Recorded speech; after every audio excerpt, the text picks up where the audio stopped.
దేవుని గూర్చి చెప్పిన దేవుడే, దేవుని గూర్చి చెప్పిన దేవుడే.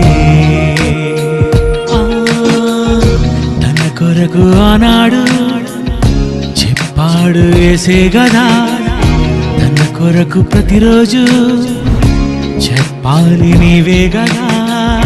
తన కొరకు నువ్వు చెబితే దైవానివే, తన గూర్చి నువ్వు చెబితే దైవానివే. నీ కొరకు చూశాడు ఆ దేవుడే. క్రీస్తునందు చేరి వచ్చిన ప్రియులైన వారందరికీ ప్రభు నామమున శుభములు తెలియజేస్తూ ఉన్నాను. ప్రియులారా, సమాధిలో ఒదిగిన సత్యం ఒక ప్రాముఖ్యమైన, విశేషమైన, అపూర్వమైన పాఠాన్ని నేటి దినాన మీరు వినబోతున్నారు. మొదటి ప్రసంగంలో మీరు వినినట్టు సాక్షాత్తు యేసుక్రీస్తు తన గురించి ఏం చెప్పాడో ఒకసారి లేఖనాలలో చూడండి. యోహాను సువార్త 14వ అధ్యాయము 6వ వచనం. యోహాను సువార్త 14వ అధ్యాయము 6వ వచనం. యేసు, నేనే మార్గమును, నేనే సత్యమును, నేనే జీవమును. ఈ మాటలలో నేనే సత్యమును అన్న మాట యేసుక్రీస్తు మాట్లాడుతున్నాడు.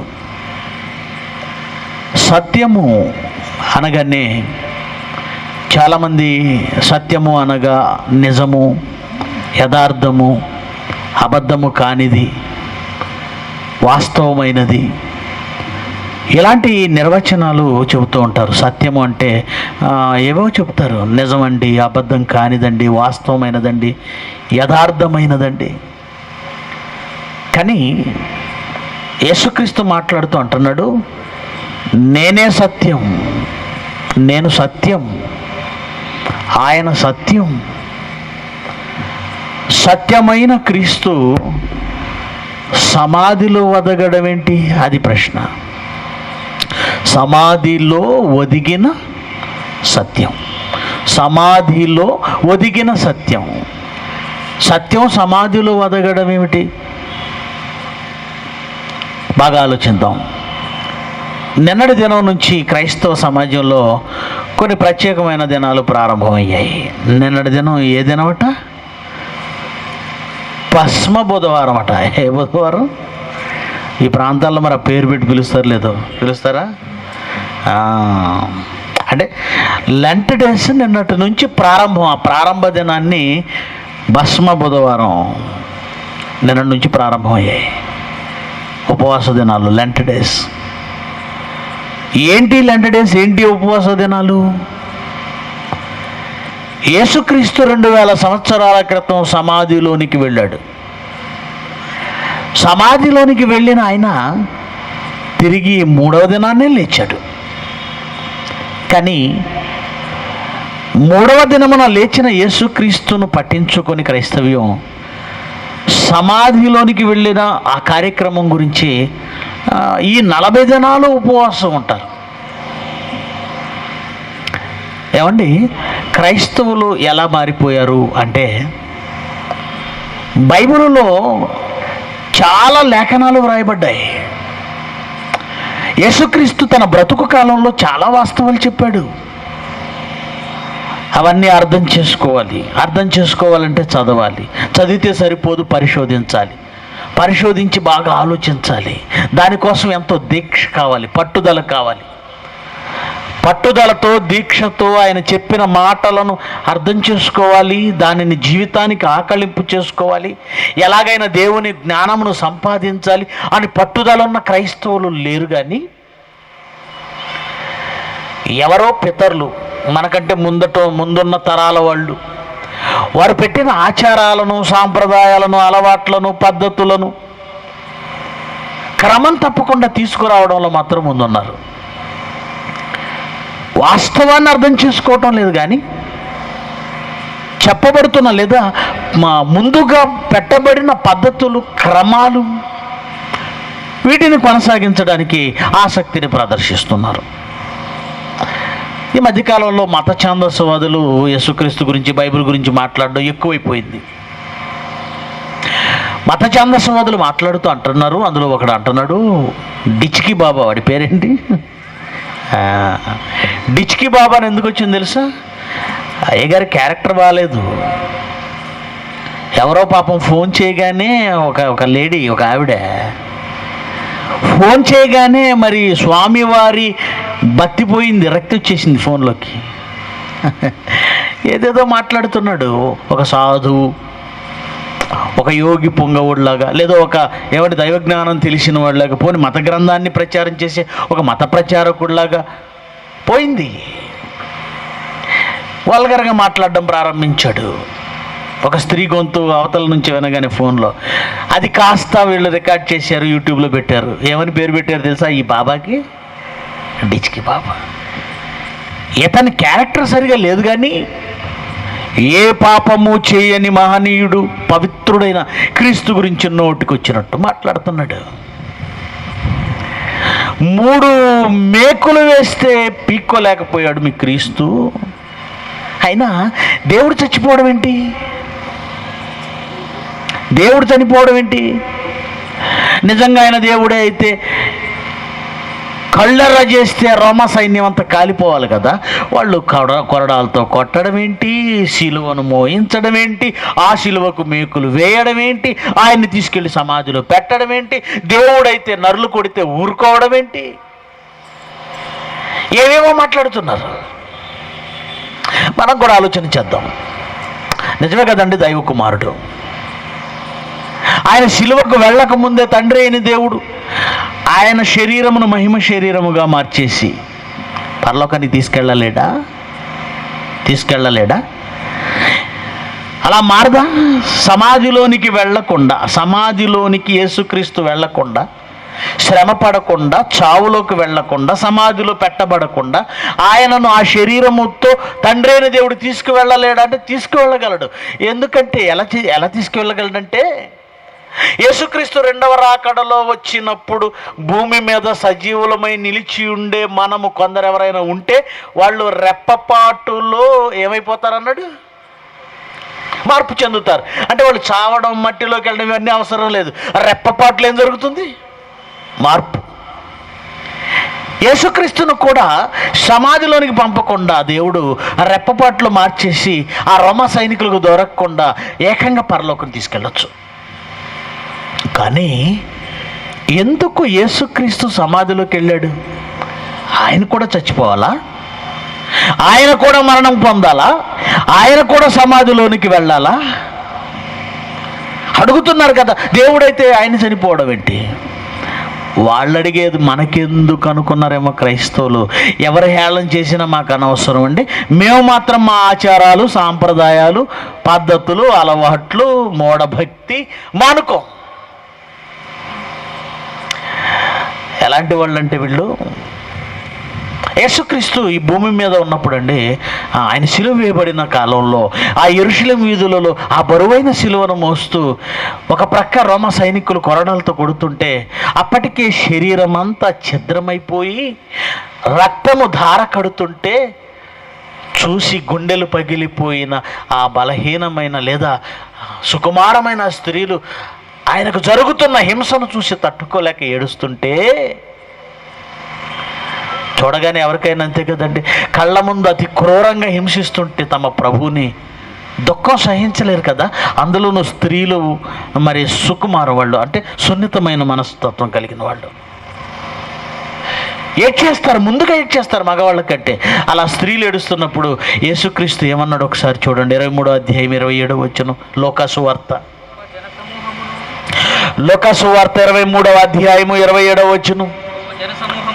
గొప్ప జన సమూహము, చాలా మంది వచ్చారు. ఏదో 100 మంది 200 మంది కాదు, చాలా మంది వచ్చారు. ఆయనను గూర్చి రొమ్ము కొట్టుకొనుచు దుఃఖించుతున్న చాలామంది స్త్రీలు ఆయన వెంబడించారు. అలాగూ తనను చూసి కన్నీటి పర్యంతమైపోతున్న ఆనాటి ఆ యెరూషలేములో ఉన్న స్త్రీలను చూసి, యెరూషలేము కుమార్తెలారా నా నిమిత్తం ఏడవకండి, నా నిమిత్తం ఏడవకండి, మీ నిమిత్తము మీ పిల్లల నిమిత్తం ఏడవండి, నా నిమిత్తం అయితే ఏడవకండి.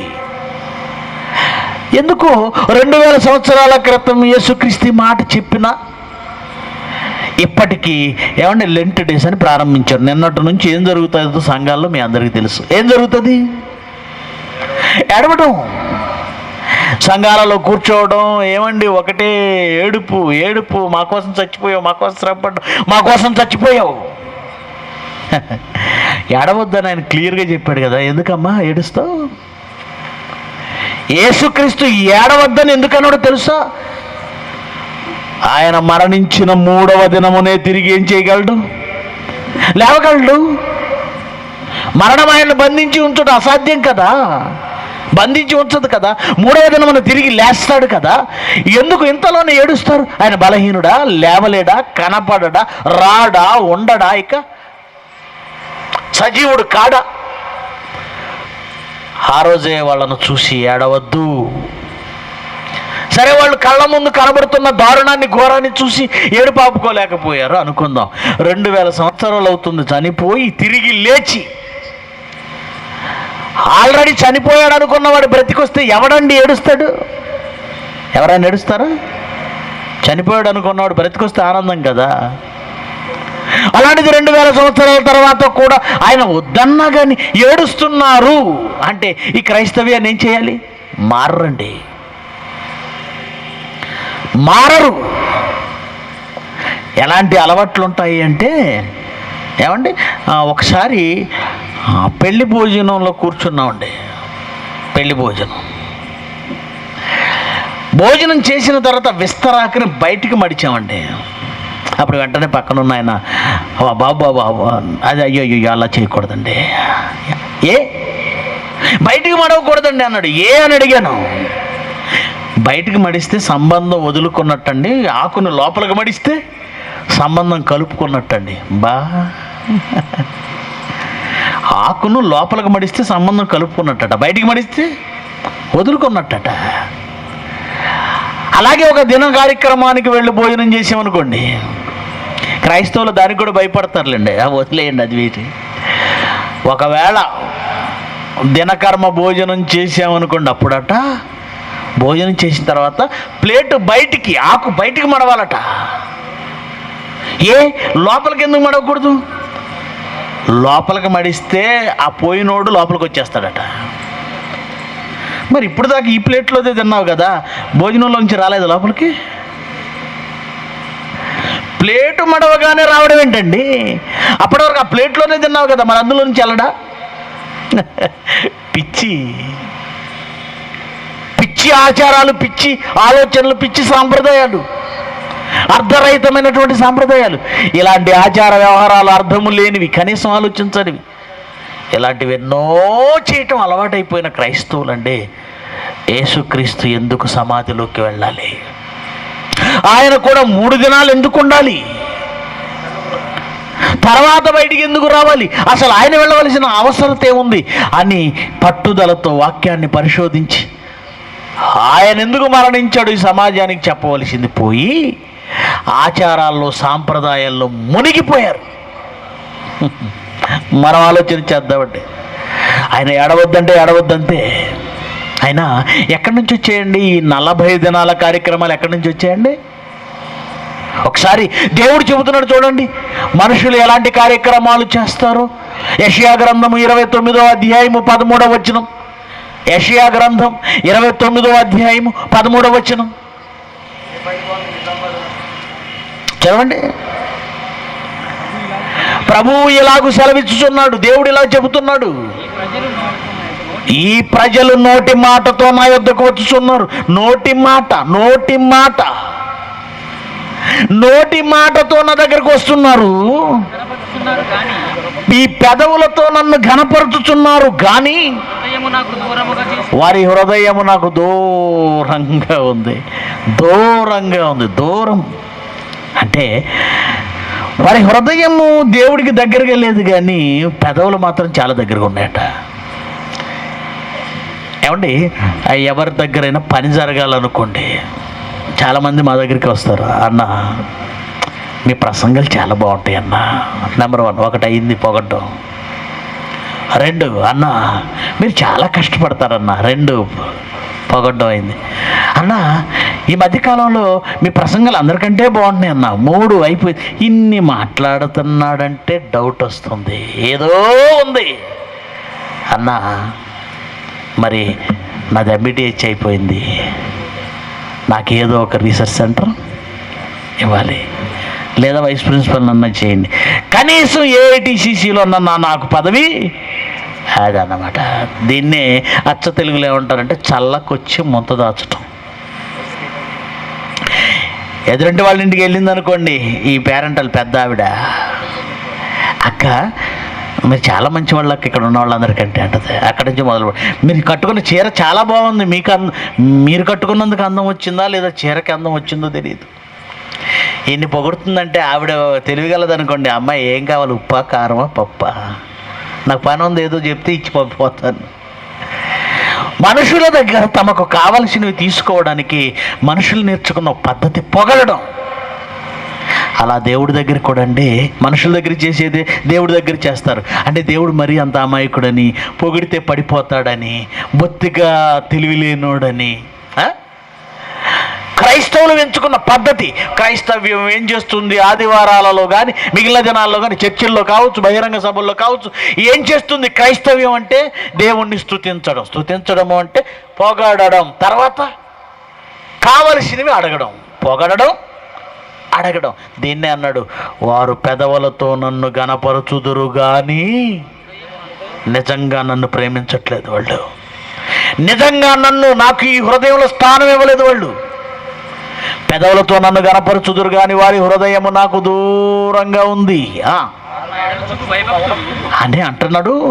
వారు నా ఎడల చూపే భయభక్తులున్నాయే, మానవుల విధులను బట్టి, ఎవరినో చూసి, ఎక్కడో చూసి వారు నేర్చుకుంటున్నారు. మానవ విధులను బట్టి నేర్చుకున్నారు. మానవ విధుల అంటే మనుషులలో ఉన్న వాటిని చూసా అంటే అవును. ఈరోజు 40 దినాల ఉపవాస దినాలు, లెంట్ డేస్ అని ఈరోజు క్రైస్తవ్యం ప్రారంభించింది చూసారా? బైబిల్లో ఎక్కడుందండి 40 దినాల ఉపవాస దీక్షలని? ఎక్కడుంది? యేసుక్రీస్తు సిలువకు వెళ్ళే ముందు రాత్రి, ఏ రాత్రి అండి ఆయన పట్టుకున్నారు? మీరే చెప్పండి. యేసుక్రీస్తుని ఏ రాత్రి? శుక్రవారం కదండి సిలువ పడ్డాడు ఆయన, అంటే గురువారం రాత్రి. వారు పస్కా భోజనము చేశారు. బైబిల్ సరిగ్గా చదివితే ఆయన సిలువకు అప్పగింపబడిన రాత్రి ప్రభు భోజనం చేశాడా, ఉపవాసంతో ఉన్నాడా? మీరే చెప్పండి. భోజనం చేశాడు. మన వాళ్ళు అయితే 40 రోజుల కార్యక్రమం పెట్టారు. ఈ చివరిలోనండి ఒకటి గుడ్ ఫ్రైడే, అంటే యేసుక్రీస్తుని సిలువ వేసిన రోజు, అంటే మరణించిన రోజు. తర్వాత ఈస్టర్. ఈ 2 కార్యక్రమాలకు సరిపోయేటట్లుగా ఏమంటే 40 దినాల ముందు నుంచి ఒక కార్యక్రమం ప్రారంభించారు. ఎక్కడుందయ్యా ఇది బైబిల్లో అంటే బైబిల్లో లేదు. ఈ 40 దినాల కార్యక్రమం అనేది బైబిల్లో చేయలేదు, కానీ లోకంలో ఎవరి దగ్గరో చూశారు. వీళ్ళు కూడా ఈ 40 దినాలు రాగానండి కాళ్ళకు చెప్పులు తీసేస్తారు, తెల్లటి బట్టలు వేసుకుంటారు, మెడలో ఒక ఏమండి మాల, పూసల దండ, ఆ దండకు వేలాడే సిలువ, ఆ తర్వాత ఒక బ్లూ కలర్లో కనబడుతున్న కండువ. 40 దినాలట మాంసం తినరట, 40 దినాలట స్త్రీని ముట్టరట, 40 దినాలట మందు తాగరట, 40 దినాలట బూతులు మాట్లాడరట, 40 దినాలట చాలా భక్తిగా ఉంటారట. ఆ తర్వాత ఏ గుణదలో ఏ నాగపట్నం వెళతారట, గుండు కొట్టించుకుంటారట. వచ్చేటప్పుడు ఎక్కడ చూసావు ఇది? ఎక్కడ చూసావు? ద్వితీయోపదేశకాండం 12వ అధ్యాయం 4వ వచనం చదవండి. వీళ్ళు ఎక్కడ చూశారు? బైబిల్లో ఎక్కడ ఉంది? భక్తి అనేది బ్రతుకు కాలం అంతా ఉండాలని దేవుడంటే 40 దినాలలో వీళ్ళు చూపించే ఈ వేషధారణ భక్తి ఎక్కడిది? ఎక్కడిది? 40 దినాలు బట్టలు మార్చేస్తే భక్తి? పవిత్రుడు అయిపోతావా? 40 దినాలు మాంసం మానేస్తే భక్తుడు అయిపోతావా? 40 దినాలు బూతులు మాట్లాడకపోతే భక్తుడు అయిపోతావా? 40 దినాలు చెప్పులు లేకపోతే భక్తుడు అవుతావా? 40 దినాలు స్త్రీని ముట్టకపోతే భక్తుడు అయిపోతావా? భక్తి అంటే అదా? బైబిల్లో చెప్పాడా? ఎక్కడిది ఆచార భక్తి? ఎక్కడిది కల్పితమైన భక్తి? ఎక్కడిది మానవ కల్పిత పద్ధతి? ద్వితీయోపదేశకాండం 12వ అధ్యాయము 4వ వచనం. ఒకనాడు ఇశ్రాయేలీల చుట్టూ ఉన్న అన్ని దేవతలు, అన్ని జనులందరూ ఏవేవో పద్ధతులు. దేవుడికి భక్తి చేయటం అంటే ఏంటి? నిజమైన భక్తి ఏది? తండ్రి అయిన దేవుని ఎదుట నిజమైన భక్తి ఏది? దేనిని దేవుడు భక్తిగా అంగీకరిస్తాడో తెలియని మూర్ఖ జనులు ఏవేవో చేసేవాళ్ళండి, ఏవేవో. వాళ్ళల్లో కొందరు మొలెకు దేవతకు అగ్నిగుండంలో తమ పిల్లల్ని కాల్చేసేవాళ్ళట. కొందరు తమ దేహాలను కోసుకునేవాళ్ళు. కొందరు విపరీతమైనటువంటి కార్యక్రమాలు చేసేవాళ్ళు. అందుకే దేవుడు అంటున్నాడు, వారు తమ దేవతలకు చేసినట్లు వాళ్ళ దగ్గర జరుగుతున్న కార్యక్రమాలను చూసి కాపీ కొట్టి కాస్తంత పేరు మార్చి తీసుకొచ్చి నా దగ్గర పిచ్చి వేషాలు వేయకండి. ఏమన్నాడు? వారు తమ దేవతలకు చేసినట్లు మీరు మీ దేవుడైన యెహోవాకు చేయకూడదు. ఎక్కడ లోకంలో ఎవరో చేసిన వాటిని తీసుకొచ్చి నా దగ్గర చేయకండి. ఎక్కడిది 40 దినాల భక్తి?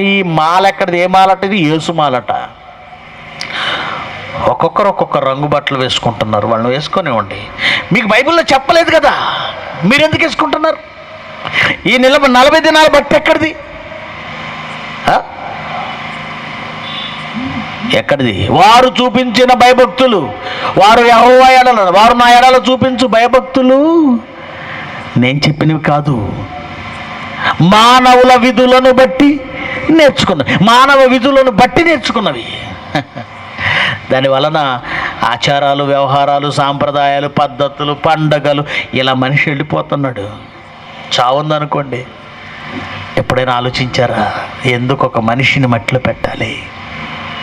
ఎప్పుడైనా ఆలోచించారా ఒక మనిషిని ఎందుకు సమాధి చేయాలి? ఈజిప్షియన్స్ ఉన్నారనుకోండి, సమాధి విషయంలో చాలా శ్రద్ధ తీసుకునేవాళ్ళు అండి. బాగా డబ్బున్న వాళ్ళు అయితే పిరమిడ్లు కట్టించుకున్నారు.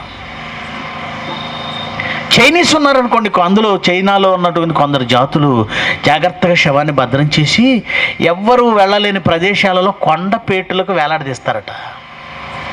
మన ఇండియాలో కొందరు సోదరులు అయితే తగలబెడతారు, మనలో కొందరైతే పాతి పెడతారు. బైబిల్లో కూడా భక్తులైన వారికి సమాధి విషయంలో చాలా శ్రద్ధ తీసుకున్నట్టు మనం చూడగలం. ఎందుకు సమాధి విషయంలో శ్రద్ధ తీసుకుంటున్నారు? అందులో ఏదైనా ఉందా?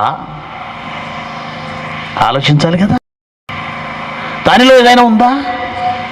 మనం సమాధి చేయడానికి వెళతాం, వెళ్ళి సమాధి దగ్గరికి వెళ్ళగానే పాస్టర్ గారు ప్రార్థన చేస్తాడు. ప్రార్థన చేసే ముందు ఎప్పుడు ఎవరు చచ్చిపోయినా అవే డైలాగులు చెప్తారేమో. నేను ఒక సమాధికి వెళ్ళానండి మొన్న, మన సంఘానికి వచ్చే ఒక స్త్రీ చనిపోతే సమాధి కార్యక్రమానికి వెళ్ళాను. వెళితే ఆ గుంట తీసి పూడ్చే వాళ్ళు ఉంటారు కదండి, వాళ్ళు డబ్బులు తీసుకొని గుంట తీస్తారు, గుంట తీసి పూడుస్తారు.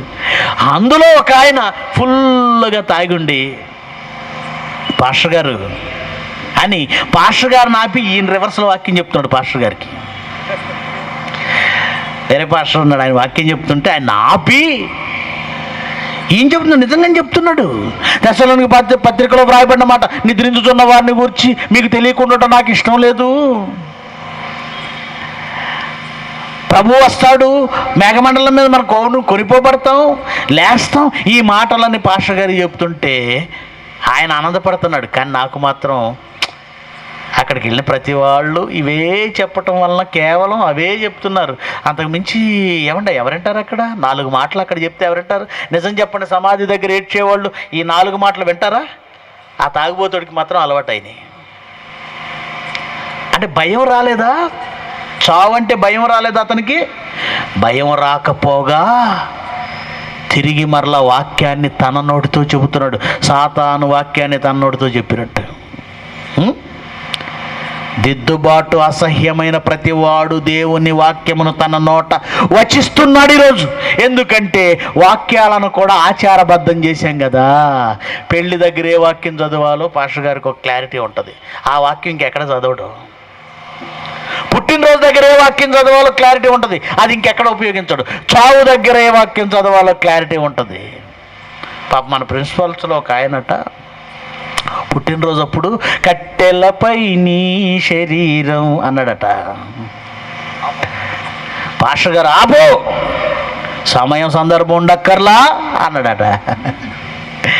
ఈ పుట్టినరోజులో చావిచ్చాడు ఎందుకు దేవుడిని అడుగుతా? ఈ పుట్టినరోజులో ఎవడో పోయాడు, దేవుణ్ణి అడుగుతావా? సమయం సందర్భం ఉండక్కర్లా, ఇక్కడ ఫంక్షన్ జరుగుతుంటే నువ్వు చంపేసేవేంటి అని అడుగుతావా? చావు అనేది సందర్భాన్ని చూసుకొని వచ్చేది కాదు. భయం కలగాలి మనిషికి.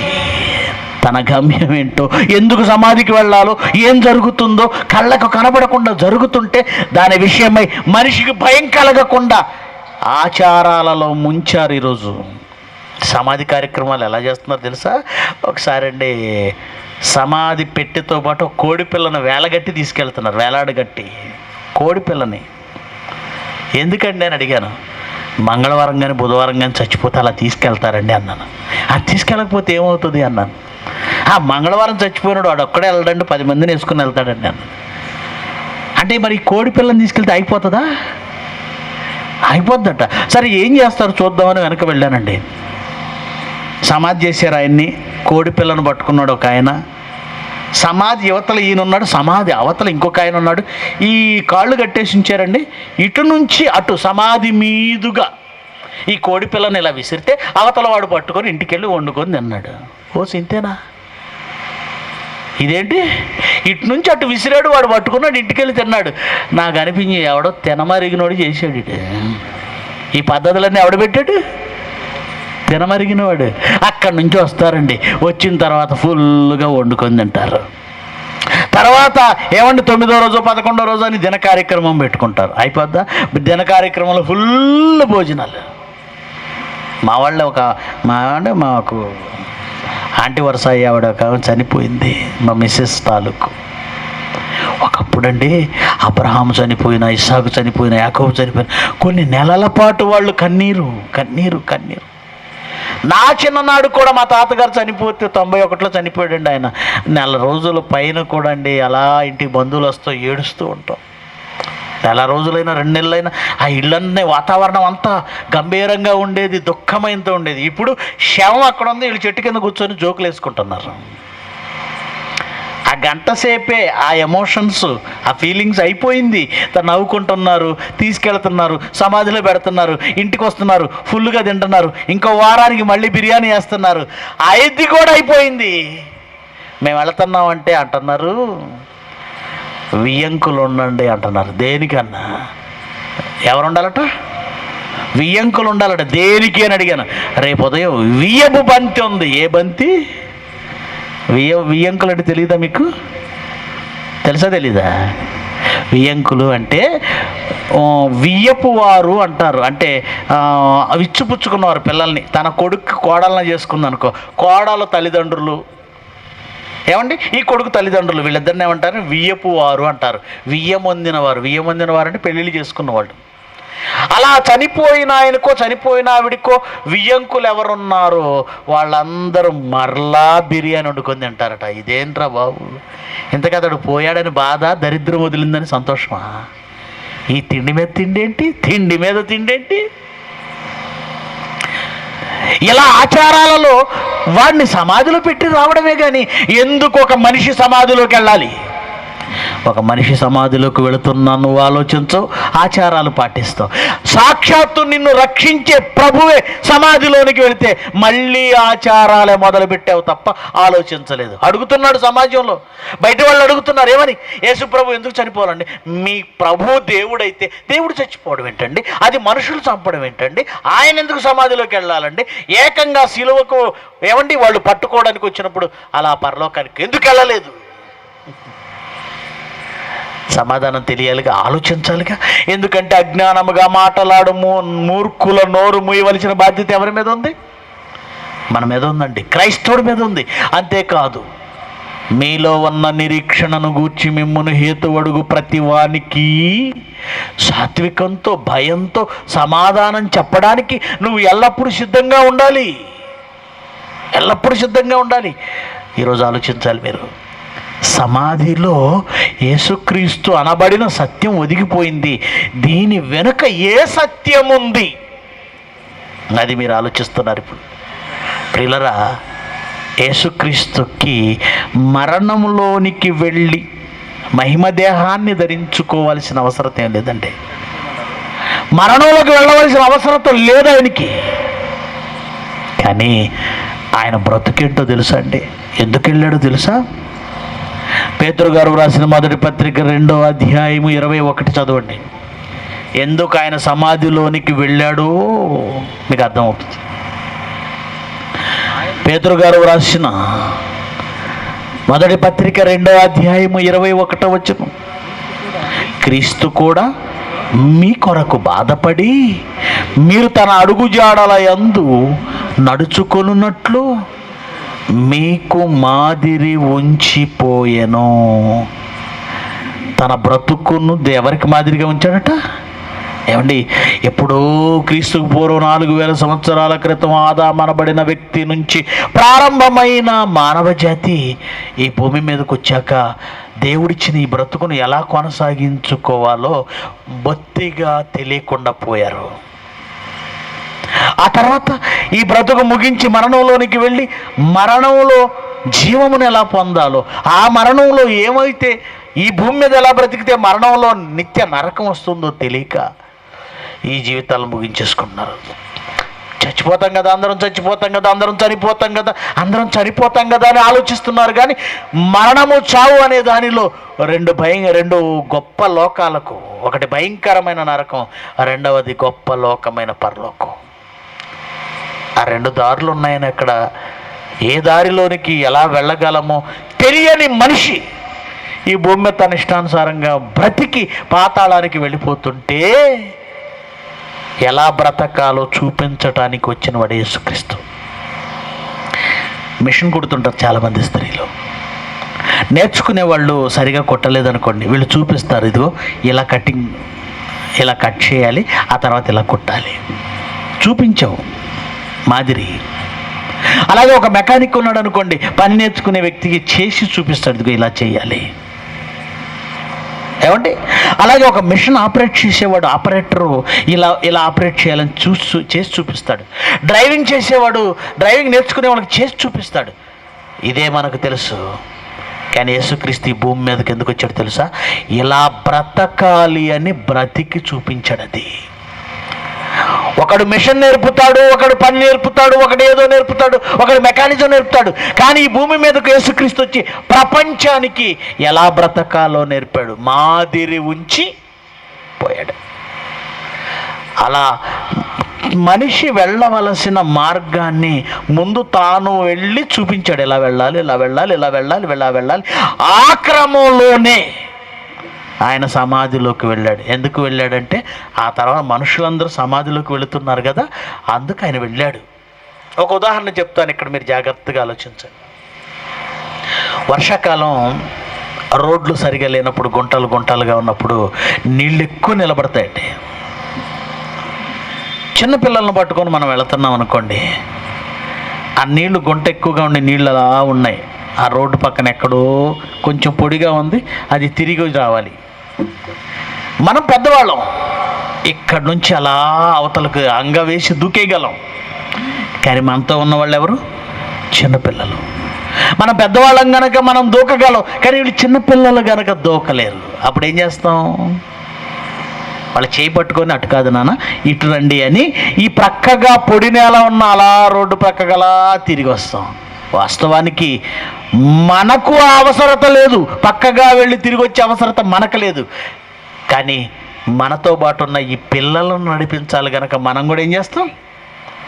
అలా వెళ్ళొస్తాం. ఇది మీకు అర్థమైతే యేసుక్రీస్తు మరణం అనే సమాధిలోనికి వెళ్ళాల్సిన అవసరత లేదు.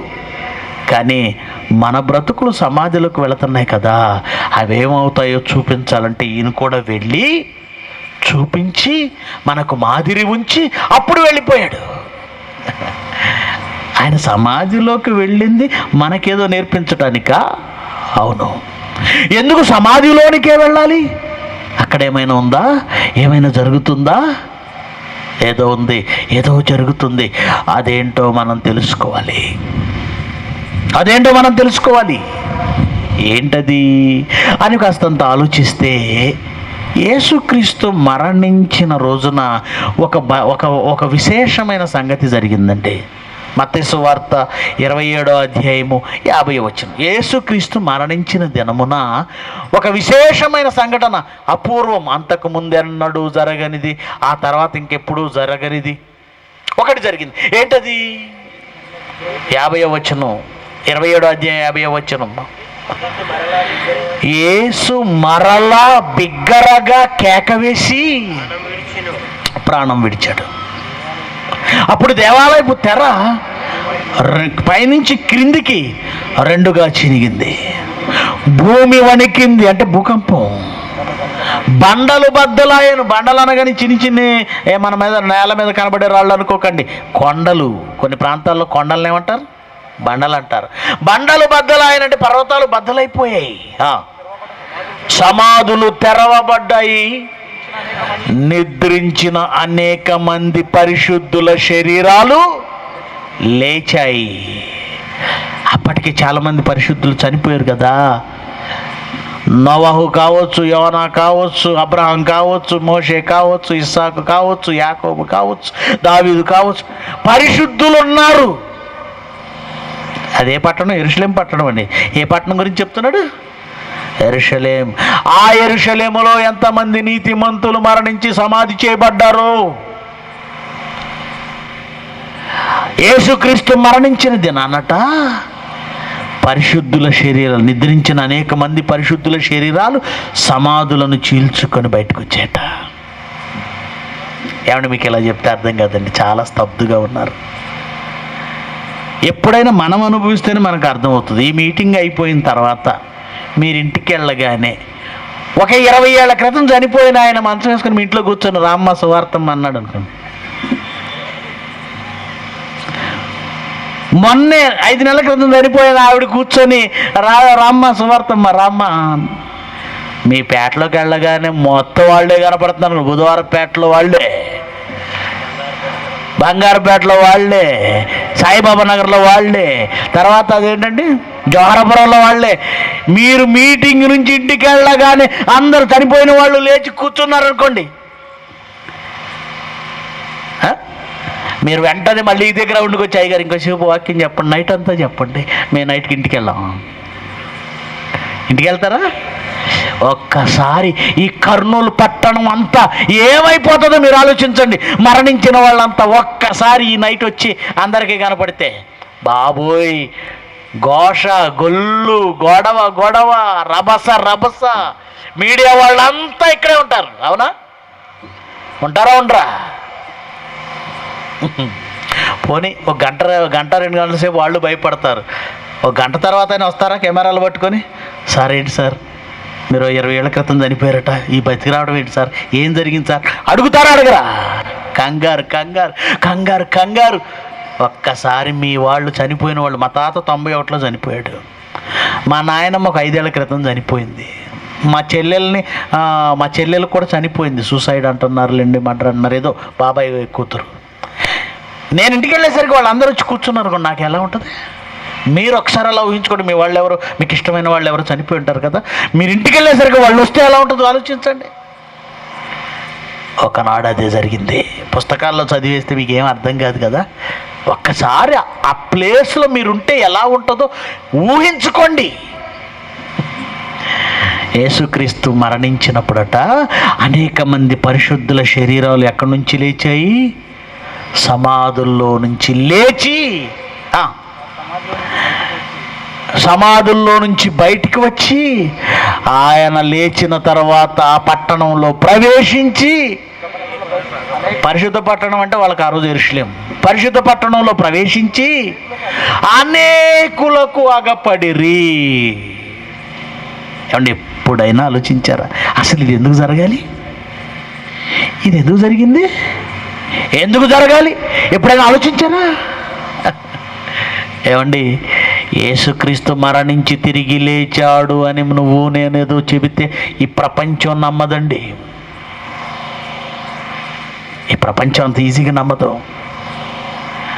యేసుక్రీస్తు చనిపోయి తిరిగి లేచాడు అనడానికి సాక్ష్యం అపోస్తలులే. కానీ అపోస్తలు 12 మంది చెప్పినంత మాత్రాన ప్రపంచం నమ్ముతుందనుకుంటే పొరపాటు.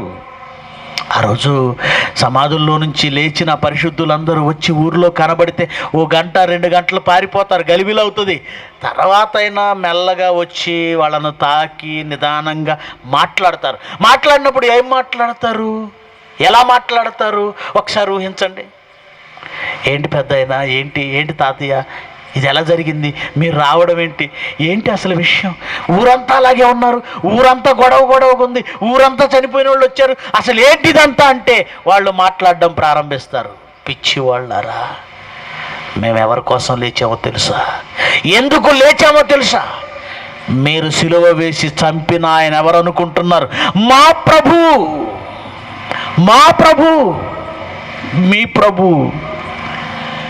మేము పరిశుద్ధాత్మ వలన ఇట్టి సంగతులు ఏ కాలమును ఎట్టి కాలమును సూచించుచు వచ్చాయి. మా బ్రతుకు కాలమంతా మహనీయుడిని కళ్ళారా చూడగలమా లేదా అని లేఖనాలను పరిశోధించిన వాళ్ళం మేము.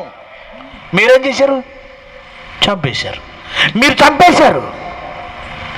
ఆ మహనీయుడైన క్రీస్తు లేచాడు. ఆయన లేచాడు అనే విషయం ఈ ప్రపంచంలో బలంగా ముద్రపడాలంటే దానికి గుర్తుగా ఏదో జరగాలి.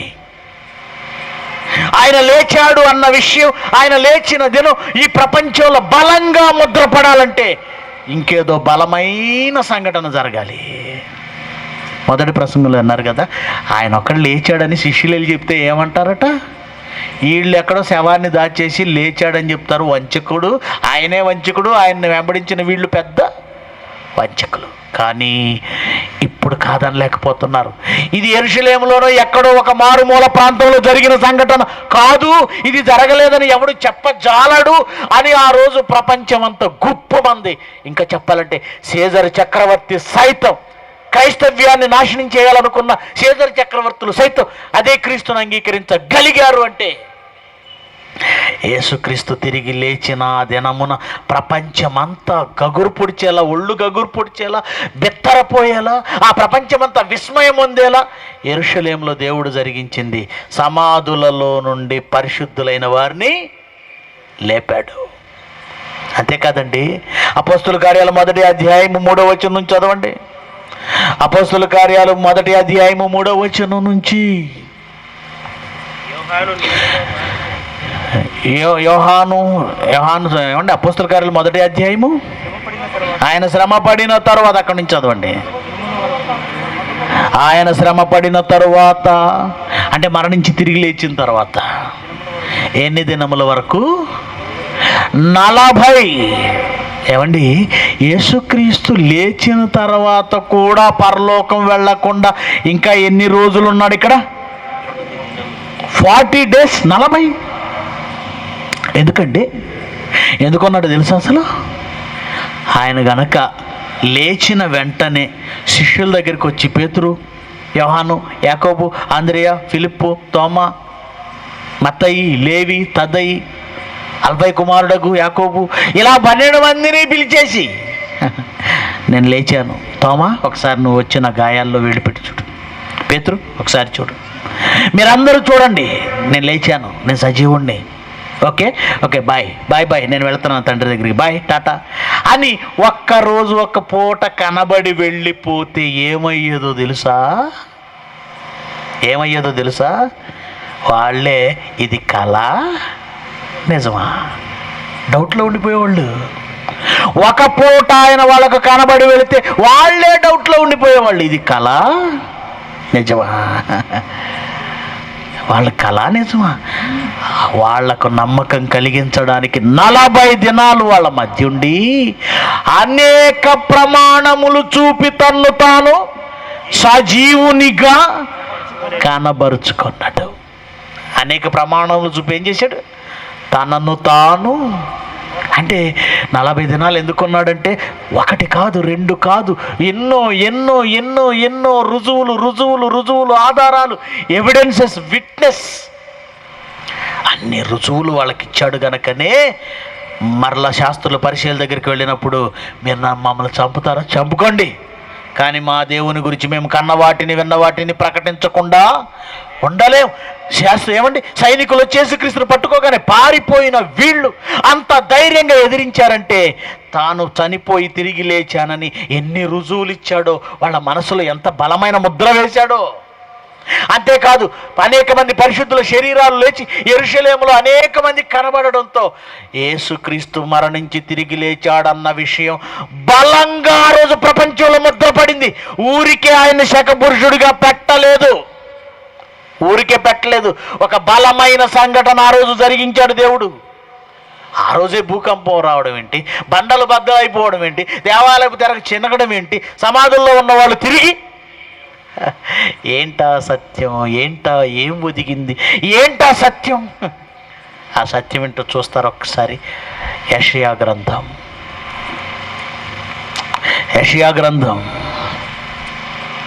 26వ అధ్యాయము 19వ వచనం జాగ్రత్తగా వినాలి సుమండి. యెషయా గ్రంథం 26వ అధ్యాయం 19వ వచనం. మృతులైన వారు బ్రతుకుతారు, మృతులైన నీ వారు బ్రతుకుతారు, నా వారి శవములు. ఏంటవి? శవములు ఎక్కడ పెట్టబడ్డాయి? శవాలు ఎక్కడ పెట్టబడ్డాయండి? సమాధిలో ఎందుకు పెట్టాలి? యేసుక్రీస్తు కూడా. దీన్ని ఇలా ఉంచండి, మరలా వద్దాం ఒకసారి. యోహాను 5:28 అక్కడికి కూడా వెళ్ళండి. యోహాను సువార్త 5వ అధ్యాయము 28. యేసుప్రభు అంటున్నాడు, ఆయన శరీరధారిగా ఉన్నప్పుడు, నేను చెప్పబోయే దీనికి ఆశ్చర్యపడకండి, ఒక కాలం వచ్చుచున్నది, ఆ కాలమున సమాధులలో ఉన్న వారందరూ, అందరూ అంటే మంచివాళ్ళు ఉంటారు, చెడ్డవాళ్ళు ఉంటారు, అందరూ అన్నాడు. మంచివాళ్ళు ఉన్నారు, చెడ్డవాళ్ళు ఉన్నారు, అందరూ. మళ్ళీ నొక్కి చెప్తున్నాను, ఎందుకంటే చాలామందికి డౌట్లు ఉన్నాయి. చాలా చనిపోయిన వాళ్ళు మంచివాళ్ళు వేస్తే ఓకే, కానండి చెడ్డవాళ్ళు ఎందుకు లేవాలండి? అవసరం ఏముందండి? ఏమంటే జయశాలి పిడి సుందరరావు గారు ఒక సబ్జెక్ట్ చెప్పారంటే కొన్ని 100 సార్లు ఆలోచించి చెప్పుంటారని నా అంచనండి. ఎందుకంటే ఆయన చెప్పిన ఏ టాపిక్ తప్పు కాలేదు. ఇది కూడా అంతే. కొంతమంది చనిపోయిన వాళ్ళలో మంచివాళ్ళు, మంచివాళ్ళు లేస్తారు, కానీ దుర్మార్గులైన వారు, అనీతిమంతులైన వారు లేవాల్సిన అవసరం ఏముందనుకుంటున్నారు. జాగ్రత్తగా వినండి ఈరోజు ఈ పాఠాన్ని, చదవండి. దీనికి ఆశ్చర్యపడకండి, ఒక కాలం వచ్చుచున్నది, ఆ కాలమందు సమాధులలో ఉన్న వారందరూ యేసుక్రీస్తు మాట శక్తికి మేలు చేసిన వారు, అంటే నీతిమంతులు, జీవ పునరుద్ధానం పొందుటకు, కీడు చేసిన వారు తీర్పు పునరుద్ధానం పొందుటకు. అంటే ఇద్దరు వస్తారని చెప్తున్నాడా?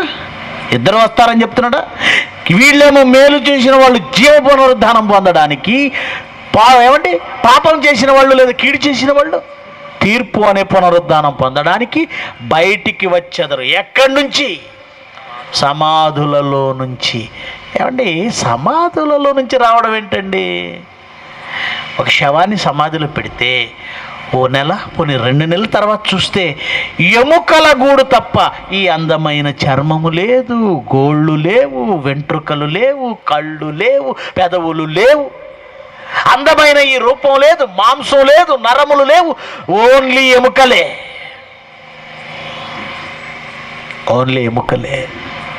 ఆ ఎముకలు కూడా 10 ఏళ్ళు, 20 ఏళ్ళు, 30 ఏళ్ళు, 40 ఏళ్ళు వస్తే ఏమవుతాయి? కూడా గడిచిపోతే అవి కూడా కనపడవు. యేసుప్రభు ఎప్పుడు వస్తాడో తెలియదు. 2000 సంవత్సరాల క్రితం వచ్చి అన్నాడు, నేను త్వరగా వస్తున్నా అన్నాడు. కానీ ఇప్పటికి ఎన్ని వేల సంవత్సరాలు అయింది? 2000 అయింది. తర్వాత ఎన్ని వేల సంవత్సరాలకు వస్తాడో తర్వాత చెప్పలేము. అప్పుడట సమాధులలో ఉన్నవాళ్ళు బయటకు వస్తారట. ఎక్కడున్నారు అసలు? మట్టే కదా, ఎక్కడున్నారు అసలు? మాంసమేది, చర్మమేది, నరములేవి, ఎముకలు కూడా అరిగిపోయి ఉంటాయి. ఏంటి మాయ అనుకుంటున్నారా? యేసుప్రభు చెప్పాడంటే అది జరిగి తీరుతుంది. ఇక్కడే మనం కనిపెట్టాలి ఏం జరుగుతుందో. ఒక్కసారి కీర్తనల గ్రంథం 90:3 చదవండి. కీర్తనల గ్రంథం 90:3. నీవు మనుష్యులను మంటిలో కలుపుచున్నావు అనుందా, మంటికి మార్చుచున్నావు అనుందా? ఏముంది మీ బైబిల్లో చెప్పండి? మంటిలో కలుపుచున్నావు అనకూడదు, మంటికి మార్చుచున్నావు. మార్చడానికి కలపడానికి చాలా తేడా ఉంది. మార్చడానికి కలపడానికి చాలా తేడా ఉంది. చాలామంది పాలు పోస్తుంటారు కదా, నీళ్లు పాలల్లో కలిపేస్తారు. నీళ్లు పాలల్లో కలపడానికి, నీళ్లనే పాలుగా మార్చడానికి తేడా ఉందా లేదా? ఉందా? నీళ్లు పాలల్లో కలపడం వేరు, నీళ్లను పాలుగా మార్చేయటం వేరు. ఇక్కడ దేవుడు మంటిలో కలుపుచున్నాను అనలేదు, మంటికి. జనరల్గా మనం వాడే భాష అయితే మట్టిలో కలిసిపోయాడు. ఇది మనం వాడే భాష. సహజంగా మనము వాడే భాష కాకుండా దేవుడు బైబిల్లో మరో భిన్నమైన భాష వాడాడంటే అక్కడేదో సబ్జెక్ట్ ఉంది. దాన్ని పరిశోధించాలి. కొంతమంది అతి తెలివి కలిగిన వాళ్ళు ఉన్నారండి. ఇక్కడ దేవుడు తప్పు రాసి ఉంటాడు, మనం సరిచేయాలని బైబిల్ సరిచేయడానికి మొదలుపెట్టారంట ఈ మధ్యకాలంలో కొంతమంది. యేసుప్రభు దేవుడు కాదని చాలామంది అంటుంటే ఆయన దేవుడు ఎలాగో నిరూపించడం చేతగాని ఒక ఆయనట, ఆ దేవుడు కాదండి. మరి యోహాను సువార్త 1:1 ఇదేంటండి అని అంటే, వాక్యాన్ని మనం మారవాలండి అంటున్నాడు. ఎక్కడ మారవాలి? ఆది యందు వాక్యం ఉండెను, వాక్యము దేవుని యొద్ద ఉండెను, వాక్యము దేవుడై ఉండెను అని ఉంది కదా. అంటే అక్కడ మనం మారవాలండి అన్నాడు. ఏం మారవాలి? వాక్యము దేవుడై ఉండెను కాదు, వాక్యము దేవునిదై ఉండెను అని ఉండాలి అంటున్నాడు. మనమే మారుద్దాం అంటున్నాడు. నువ్వెవరు మారోడానికి? బైబిల్ని మార్చేంత గొప్పోడివా? అంత మేధావివా? ఆయన మాట మార్చితే శాపం. మామూలుగా మనం ఉపయోగించే భాషకు భిన్నంగా ఒకవేళ బైబిల్లో ఉంటే అక్కడ ఏదో విపరీతమైన సబ్జెక్ట్ పెట్టాడు. అది ఆలోచించు, గొప్ప సబ్జెక్ట్ పెట్టాడు అక్కడ. ఇక్కడ మట్టిలో కలుపుతాను అనకుండా మంటికి మారుస్తాను. మారిస్తే ఏంటి ఉపయోగం? మారిస్తే దాని ఉపయోగం ఉందా? ఉందండి. ఒక పదార్థాన్ని నిల్వ ఉంచాలనుకున్నప్పుడు మనుషులు చాలా విషయాల్లో కొన్ని పదార్థాలను మారుస్తుంటారు. ఉదాహరణకు పాలు ఉన్నాయనుకోండి, పాలను నిల్వ ఉంచాలంటే ఒక రోజు ఉంటేనే పాడైపోతాయి. పోనీ ఫ్రిడ్జ్లో పెడితే ఓ వారం రోజులు పర్వాలేదు అనుకుందాం. లేదు, టెట్రా ప్యాక్ అని వస్తున్నాయి, అందులో 3 నెలలు పాలు చెడిపోకుండా ఉంటాయి, వేడి చేసి ఉంటాయి పాలు, దాంట్లో 3 నెలలు చెడిపోకుండా. ఆ తర్వాత పాడైపోతాయి. ఫ్రిడ్జ్లో పెట్ట పాడవుతాయి, టెట్రా ప్యాక్లో ఉన్న పాడవుతాయి. మరి వాటిని 1 సంవత్సరం పాటు నిల్వ ఉంచాలంటే పాలను పాలుగా ఉంచితే నిల్వ ఉండవు. కానీ పాలను పాల పొడిగా మార్చామనుకోండి, పాల పొడిగా మారిస్తే ఏమవుతుంది? నిల్వ ఉండిపోతుంది, సంవత్సరం పొడవునా ఉంటుంది. చూసారా? పాలుగా ఉంటే నిల్వ ఉండని ఈ పదార్థం పాల పొడిగా మార్చగానే దాని స్థితిని మార్చారు. ద్రవ పదార్థం నుంచి ఘన పదార్థానికి నిల్వ ఉంది. అలాగే ఒక టమోటా, మన దేశంలో విస్తారంగా టమోటా పండుతుంది. కొన్ని దేశాలలో, విదేశాల్లో టమోటాలు పండవు. వాళ్ళు ఎక్కడి నుంచి అది దిగుమతి చేసుకుంటారు అక్కడికి. కానీ వాళ్ళు ఎంతకాలం నిల్వ ఉంచుకుంటారు? ఎంతకాలం? ఒక వారం రోజుల్లో టమాటా ఫ్రిడ్జ్లో కూడా కుళ్ళిపోద్ది కదా. వాళ్ళు ఫ్రిడ్జ్లో పెట్టారనుకోండి, ఫ్రిడ్జ్లోనైనా టమాటా ఒక వారంలో కుళ్ళిపోద్ది. మరి సంవత్సరం అంతా నిల్వ ఉండాలంటే టమాటాగా ఉంచితే నిల్వ ఉండదు. టమోటా సాస్గా చేస్తే నిల్వ ఉంటుందా? ఉంటుంది. చూసారా? ఒక పదార్థాన్ని దాని స్థితిని మార్చటం వల్ల నిల్వ ఉంచగలుగుతున్నాం. అదేవిధంగా పాలు ఉన్నాయనుకోండి, పాలను పెరుగుగా మార్చినా నిలవ ఉండదు, పెరుగును మజ్జిగగా మార్చినా నిలవ ఉండదు, మజ్జిగలో నుంచి వెన్న తీస్తే వెన్న నిలవ ఉంటుందా? నిలవ ఉండదు. ఆ వెన్నను మరగబెట్టి నెయ్యి చేయండి, నువ్వు పాడవమన్నా నెయ్యి పాడవదు. అంటే పాడైపోయే దానిని మార్చి మార్చి మార్చి మార్చి తీసుకొస్తే అందులో పాడవని గుణం ఉందా? ఉందా? ఉంది. దేవుడు కూడా అందుకే చేస్తున్నాడు. నీవు మనిషిని మంటికి మార్చుచున్నావు అంటే ఈ దేహాన్ని మట్టిలో కలపడం కాదండి, ఈ దేహాన్ని మట్టిగా మారుస్తున్నాడట. ఈ కణాలు ఉన్నాయి, ఈ కణజాలాలు ఉన్నాయి, ఈ అవయవాలు ఉన్నాయి, అవయవ వ్యవస్థలు ఉన్నాయి, టోటల్గా ఈ బాడీ అంతటిని మట్టిగా మారుస్తున్నాడు. ఒకసారి మీ కింద ఉన్నటువంటి ఆ మట్టిని ఒక గుప్పెడు చేత్తో పట్టుకొని చూడండి మీటింగ్ అయిన తర్వాత. దీని వయసు ఎంతో తెలుసా? మీరు ఈ గ్రౌండ్లో కూర్చున్నారు కదా, ఈ చేత్తో గుప్పెడు తీసుకొని చూడండి, దీని వయసు ఎంతో చెప్పగలరా? దీని వయసు 450 కోట్ల సంవత్సరాలు ఈ మట్టి వయసు. పాడైందా? పాడైందా? నో. ఏ పదార్థమునైనా దేవుడు నిలవించటానికి ఈ మట్టి రూపంలోనే నిలవించుతాడు. ఈ మట్టి వయసు 450 కోట్లు. కుళ్ళిపోద్దండి, మట్టి కుళ్ళిపోద్ది. ఎక్కడ విన్నారా మట్టి కుళ్ళిపోద్దని? అసలు ఈ మట్టి ఒక అద్భుతం అండి. ఈ మట్టి ఏమనుకుంటున్నారు? దేవునిలో నుంచి వచ్చిన ఒక అద్భుతమైన పదార్థం, ఒక అద్భుతమైన పదార్థం. అందుకే నీ దేహాన్ని మట్టిగా మార్చాడు. ఎందుకు మట్టిగా మార్చాడు అంటే ఇందులో కొన్ని మార్పులు జరగాలి గనక. ఇప్పుడు యెషయా గ్రంథము 26వ అధ్యాయం 19వ వచనం చదవండి. ఒక వండర్ఫుల్ పాయింట్ మీకు అర్థం చేసుకుంటే చాలా ఆనందపడతారు మీరు అర్థం చేసుకుంటే. మృతులైన నీ వారు బ్రతుకుదురు, నా వారి శవములు సజీవములగును. శవాలు సజీవులవుతాయి అంటే మట్టిలో మట్టిగా భద్రపరచబడిన ఈ శవాలు ఏమవుతున్నాయి? మళ్ళీ సజీవములవుతున్నాయి. మట్టిలో పడి ఉన్న వారులారా, బాహ్య పురుషులే కదండి, అన్ని బాహ్య పురుషులే కదా మట్టిలో పెట్టేదాను, మట్టిలో పెట్టేస్తాం బాహ్య పురుషుల్ని. మట్టిలో పడి ఉన్న వారులారా మేల్కొని ఉత్సహించుడి. నీ మంచు అంటే దేవుడితో అంటున్నాడు, నీ మంచు ప్రకాశమానమైన మంచు, అలాగే భూమి. దేవుని వినండి, క్లియర్గా విడితీసి చదువుకోవాలి మీరు.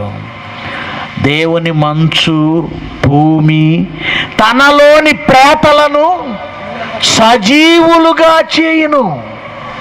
భూమి తనలోని ప్రేతలను సజీవులుగా చేస్తుందా? అక్కడ నేను ఆగి ఆలోచించానండి. దేవుడు కదా సజీవులు చేసేది, భూమి చేయడం ఏంటి? భూమి చేయడం ఏంటి? భూమి చేయడం ఏంటి? ఇప్పుడు మీకు అర్థమవుతుంది. భూమి అనేది ఒక అద్భుతమైన పదార్థం అండి, అద్భుతమైన పదార్థం. వేసవికాలం రాగానే మామిడి పళ్ళు వస్తాయి. మామిడి కాయగా ఉన్నప్పుడు పుల్లగా ఉంటుంది, ఆ మామిడికాయ పండు అయితే తీయగా ఉంటుంది. ఏమండి, ఈ పులుపైన ఆ తీపైన ఆ పదార్థం ఎక్కడి నుంచి వచ్చిందో తెలుసా మీకు? ఈ భూమిలోనిదే. అంటే భూమి ఒక పండును పుల్లగాను మరో పండును తీయగాను అది మార్చగలదు. మార్చగలదా? మార్చలేదా? మొక్కలను పుట్టించింది ఏది? భూమేనా? గడ్డిని, తమలో విత్తనములు గల విత్తనములు ఇచ్చు చెట్లను భూమి. జంతువులు దేని నుంచి వచ్చాయి? భూమి. పక్షులు దేని నుంచి వచ్చాయి? భూమే. నీళ్ళలో నుంచి వచ్చింది భూమే కదా. పదార్థం అంతా పదార్థం, నీళ్ళలో నుంచి వచ్చిన మట్టిలో నుంచి వచ్చిన పదార్థం. ఇప్పుడు మీరు ఆలోచించండి, ఒక తీయటి పండు మట్టిలో నుంచి వచ్చిందే. చికెన్ తింటున్నారా? కోడి ఎక్కడి నుంచి వచ్చింది? మట్టిలో నుంచి. అంటే కోడి మాంసం మట్టిలోనిదే, మేక మాంసం మట్టిలోనిదే, చేప మాంసం మట్టిలోనిదే, పక్షి మాంసం మట్టిలోనిదే, ఆకుకూరలు మట్టిలోనివే, కాయగూరలు మట్టిలోనివే, పండ్లు మట్టిలోనివే, గింజలు మట్టిలోనివే, సకల పదార్థాలు. ఈ భూమి సకల పదార్థాలతో నిండినది. ఈ మట్టిలో సకల పదార్థాలు ఉన్నాయి. ఆ మట్టికున్న పవర్ చెబుతున్నాడు. భూమి తనలోని ప్రేతలను అంటే ఈ తనలో మార్చబడిన ఈ దేహాలను మరలా మరలా మరలా దేవుని మాట వినగానే మరలా అక్షయమైన దేహంగా మార్చేస్తుంది భూమి. దేవుని మాట వినగానే అక్షయమైన దేహం, అక్షయమైన దేహం. మళ్ళీ చెబుతున్నాను, నొక్కి చెబుతున్నాను, భూమి తనలోని ప్రేతాలను సజీవులుగా చేస్తున్నప్పుడు ఆ శరీరం అక్షయమైన శరీరముగా మార్చబడుతుంది. అక్షయమైనదిగా. భూమి అక్షయమైన దాన్ని ఇవ్వగలదా? భూమి అక్షయమైన శరీరాన్ని ఇవ్వగలదా? మళ్ళీ క్వశ్చన్ వేస్తున్నాను, బాగా ఆలోచించి చెప్పండి. భూమి అక్షయమైన శరీరాన్ని ఇవ్వగలదా? ఇవ్వగలదు. ఒకనాడు ఆదాముకు దేహము ఎందులోంచి తీయబడింది? ఎక్కడి నుంచి తీయబడింది? మట్టిలో నుంచే. ఆదాము దేహము అక్షయమైనదా కాదా? మీరే చెప్పండి. అక్షయమైందేనా? ఆదాము శరీరం అక్షయమైనది, అంటే నాశనం లేదు. నాశనము లేని శరీరమును ఆదాముకిచ్చిన ఈ మట్టి రెండవ రాకడలో యేసుక్రీస్తు ఆజ్ఞకు లోబడి మట్టిలో పెట్టబడిన దేహాలన్నింటినీ మరలా ఏం చేస్తుంది? అక్షయమైనదిగా మార్చేస్తుంది. అక్షయమైనదిగా, అక్షయమైనదిగా. అలా అక్షయమైన శరీరాన్ని పొందే వాటిలో నీతిమంతుల ఆత్మలు ఉన్నాయి, అనీతిమంతుల ఆత్మలు ఉన్నాయి. తనలో పెట్టబడిన దేహాలన్నిటికీ పదార్థము అక్షయమైన దేహాలుగా మార్చేస్తుంది. మరి నీతిమంతులకు ప్రత్యేకత ఏముందండి అనుకుంటున్నారా? అక్షయ దేహము వస్తే సరిపోదు, ఇంకొకటి ఉంది అక్కడ. ఏంటది? 2 కొరింథీ 5వ అధ్యాయము 2వ వచనం చదవండి. ఇదంతా సమాధిలో జరుగుతుంది సుమండి. సమాధిలో ఒదిగిన సత్యం ఇది. సమాధిలోని దేహాన్ని ఎందుకు పెట్టారంటే ఆ దేహాన్ని ఆ మట్టి అక్షయమైనదిగా మారుస్తుంది. అలా అక్షయమైనదిగా మార్చబడిన నీ దేహానికి మరొకటి వచ్చి యాడ్ అవుతుంది. అదేంటో చూడండి. మరొకటి వచ్చి యాడ్ అవుతుంది. ఏంటది? 2 కొరింథీ 5వ అధ్యాయం 2వ వచనం. మనము దిగంబరులము కాక, మొదటి నుంచి చదవండి, క్షమించండి, మొదటి నుంచి చదవండి.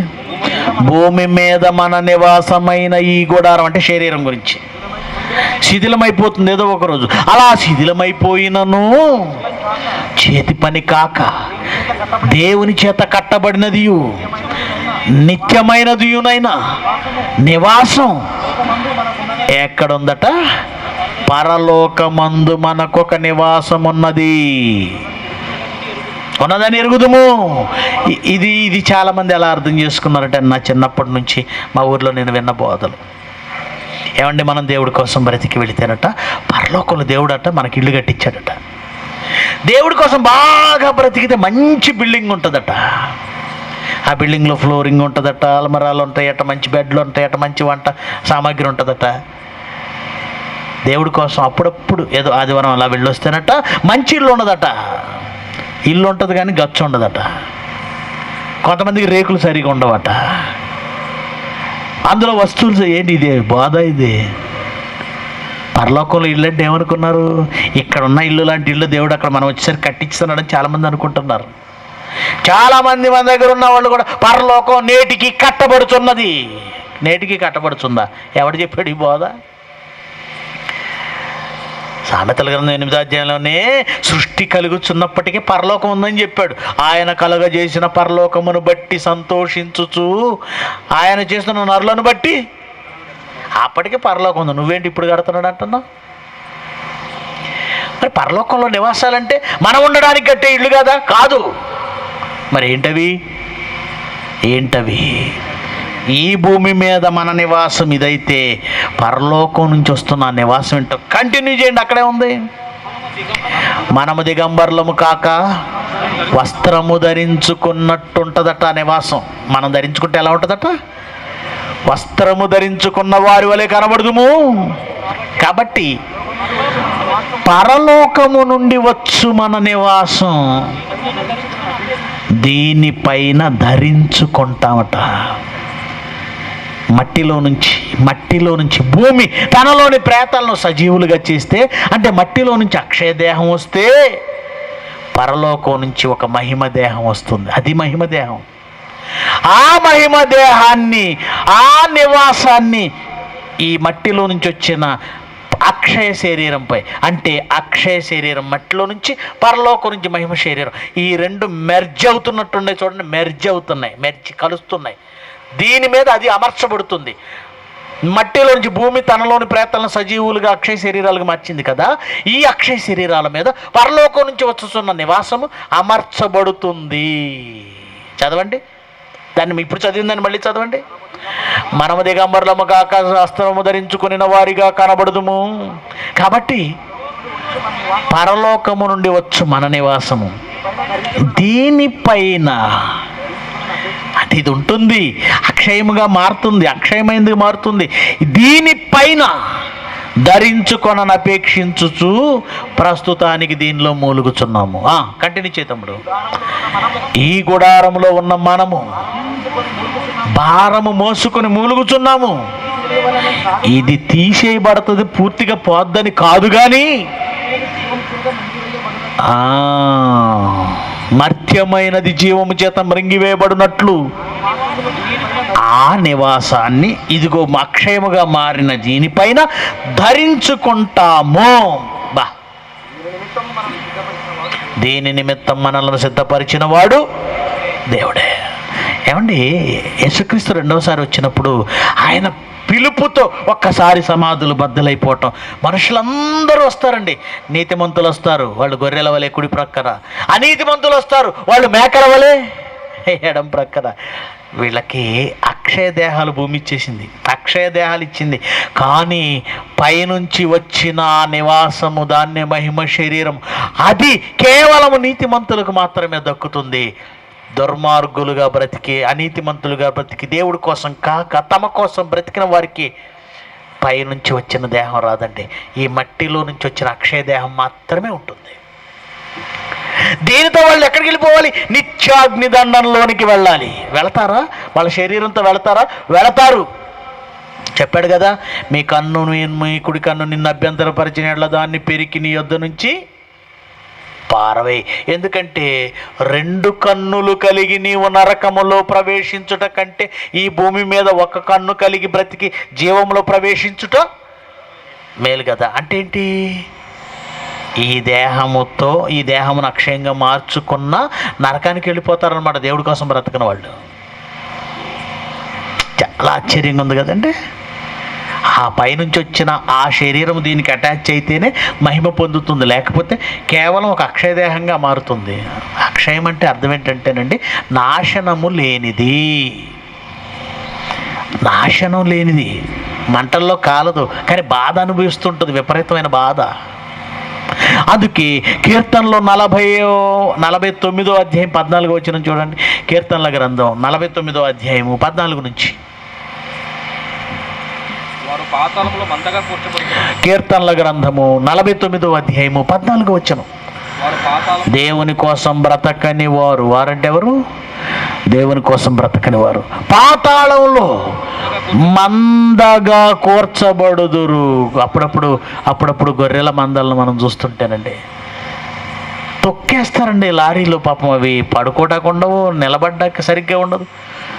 ట్రైన్ రిజర్వేషన్ లేకుండా ఇక్కడ నుంచి వైజాగ్ ప్రయాణం చేయాలని మొదలుపెట్టామనుకో, రిజర్వేషన్ లేకుండా ఏమండి ఎక్స్ప్రెస్ ట్రైన్లు ఎక్కడ చూద్దాం.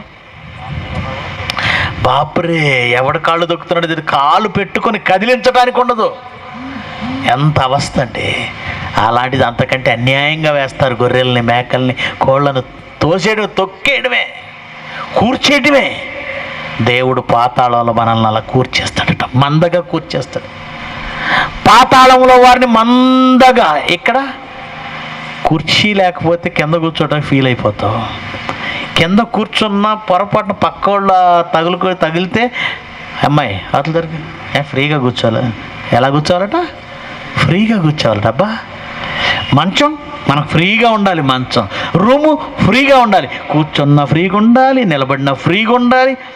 కానీ పాతాళంలో ఈ ఫ్రీలు లేవు. కూర్చేస్తాడు. పొట్టుపోయి చాలామందికి తెలుసు అనుకుంటా. పొట్టుపోయి, రంప పొట్టు తెలుసా మీకు ఈ ప్రాంతంలో?